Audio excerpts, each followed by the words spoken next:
The cardiovascular system is comprised of the heart and the circulatory system. In this system, your heart functions as a pump, pushing blood to your organs, tissues, and other cells of your body when they need it most.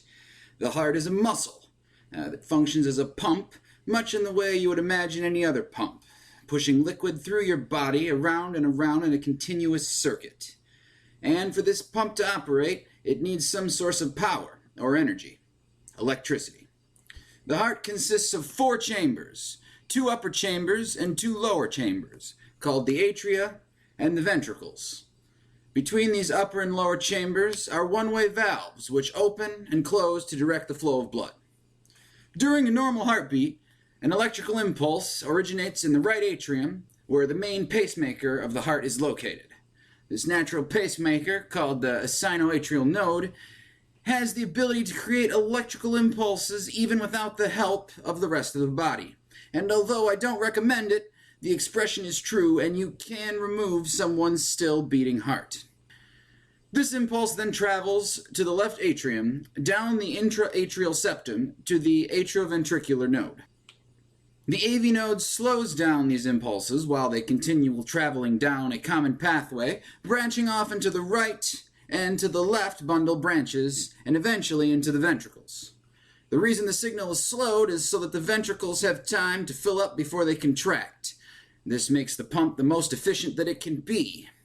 This cycle is known as normal sinus rhythm, which describes a well-synchronized pumping action between the upper and lower chambers, producing the familiar lub-dub heart sounds everyone is familiar with. Blood, the red substance you may have seen in horror movies, carries oxygen and nutrients to every cell in your body, making sure they have what they need to perform everything from picking up your cup of coffee in the morning to running from Marathon to Athens in order to announce your country's victory over the Persians.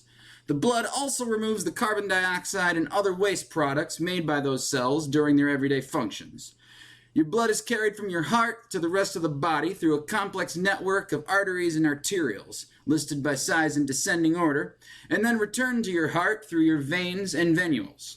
Usually these blood vessels are colored in textbooks red and blue for oxygenated and deoxygenated blood, but in reality they're pretty much the same color regardless of what they're doing. Your capillaries are the areas between these two systems where most of the oxygen and other nutrients are transferred into the actual cells of the body.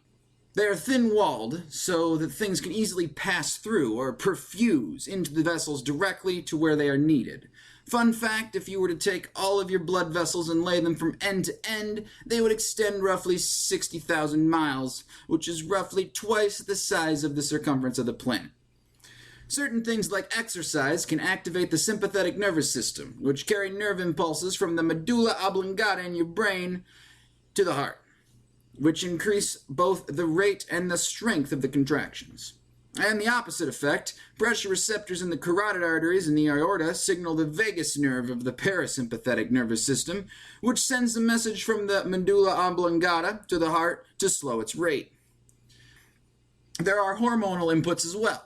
Noradrenaline and norepinephrine are 2 hormones that are secreted by some sympathetic nerves and have the ability to cause your arteries to contract, forcing blood through at a faster rate. This hormone has a role in increasing your heart rate through the strength of beats and contraction. Acetylcholine, on the other hand, is a hormone secreted by the vagus nerve to help slow your heart rate. Thanks for watching. I hope I was able to explain simply the functions of the cardiovascular system.